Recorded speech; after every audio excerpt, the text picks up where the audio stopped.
ঘটনাটি ২০১৫ সালের। সাভারের একটি বেসরকারি বিশ্ববিদ্যালয়ের ছাত্র, নাম রাজীব, ছদ্মনাম।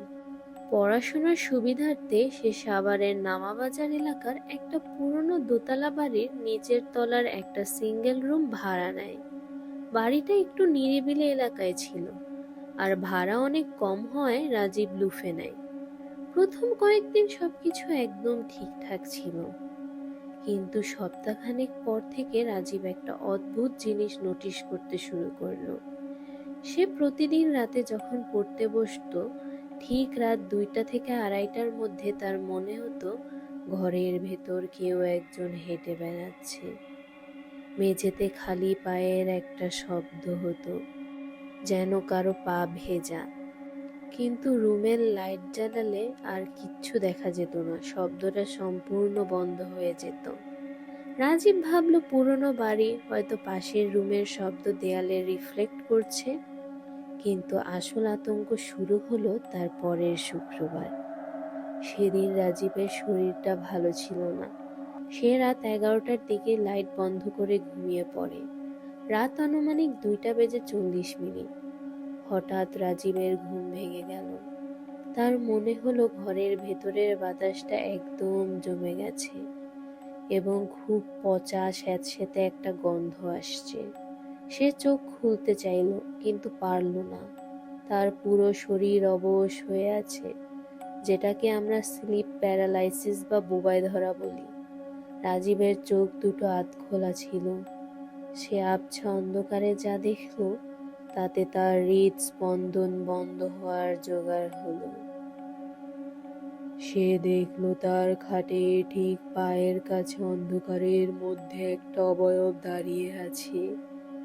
লাইট বন্ধ থাকায় ভালো মতো দেখা যাচ্ছিল না, তবে বোঝা যাচ্ছিল ওটা একটা মেয়ের অবয়ব।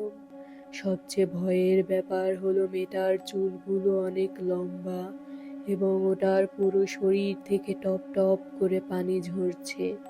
মেঝেতে পানি পড়ার শব্দ হচ্ছে। মেয়েটি আস্তে আস্তে রাজীবের খাটের দিকে এগিয়ে আসতে লাগলো। সে হাঁটছে না, যেন শূন্য ভেসে ভেসে আসছে। রাজীব মনে মনে আয়াতুল কুরসি পড়ার চেষ্টা করছে, কিন্তু তার জিহ্বা নাড়ানোর কোনো ক্ষমতা নেই। মেয়েটি একদম রাজীবের মুখের কাছে চলে এলো। রাজীব দেখতে পেল মেয়েটার কোনো চোখ নেই। চোখের জায়গায় দুটো কুচকুচে কালো গর্ত, আর তার পুরো শরীরটা পানিতে ডুবে থাকা লাশের মতো ফুলে সাদা হয়ে আছে। মেয়েটি তার ভেজা বরফ শীতল হাত দুটো রাজীবের গলার উপর রাখলো এবং আস্তে আস্তে চাপ দিতে লাগলো। রাজীবের দম বন্ধ হয়ে আসছিল। সে নিশ্চিত ছিল আজ সে মারা যাবে। ঠিক ওই মুহূর্তে ওনার ঘরের টেবিল থেকে ওনার ফোনটা জোরে ভাইব্রেট করে বেজে ওঠে, আর সাথে সাথে সেই অবয়বটা ভোজবাজির মতো মিলিয়ে যায়। রাজীব ধরপড় করে উঠে বসে লাইট জ্বালায়। সে দেখল সে ঘামে পুরো ভিজে আছে, কিন্তু মেঝের দিকে তাকাতেই তার কলিজা শুকিয়ে গেল। খাট থেকে দরজা পর্যন্ত মেঝেতে ভেজা পায়ের চপচপে ছাপ স্পষ্ট দেখা যাচ্ছে, আর ঘরের বাতাসে তখনও সেই পচা পানির গন্ধ। রাজীব ওই রাতেই ম্যাচ ছেড়ে তার এক বন্ধুর বাসায় চলে যায়। পরদিন সকালে সে ওই বাড়ির বাড়িওয়ালাকে না জানিয়ে তার ব্যাগপত্র নিতে আসে। যাওয়ার সময় রাজীব পাশের ফ্ল্যাটের এক বয়স্ক কেয়ারটেকার চাচাকে জিজ্ঞেস করে, চাচা, আমার এই রুমে আগে কে থাকতো? চাচা প্রথমে বলতে চাননি। পরে রাজীবের জোরাজুরিতে উনি যা বললেন তা শুনে রাজীবের হাত থেকে ব্যাগ নিচে পড়ে গেল। চাচা জানালেন রাজীব যে রুমে থাকতো ঠিক তার 1 বছর আগে সেখানে এক মেয়ে আত্মহত্যা করেছিল। মেয়েটি সিলিং ফ্যানে ফাঁসি দেয়নি, সে বাথরুমের পানির বালতিতে মুখ ডুবিয়ে শ্বাসরোধ করে মারা গিয়েছিল।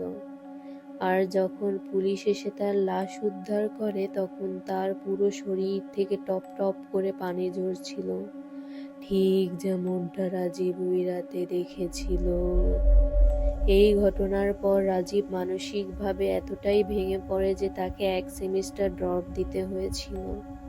সাভারের ওই বাড়িটি এখনো আছে, তবে ওই রুমটি এখন স্থায়ীভাবে তালা বন্ধ।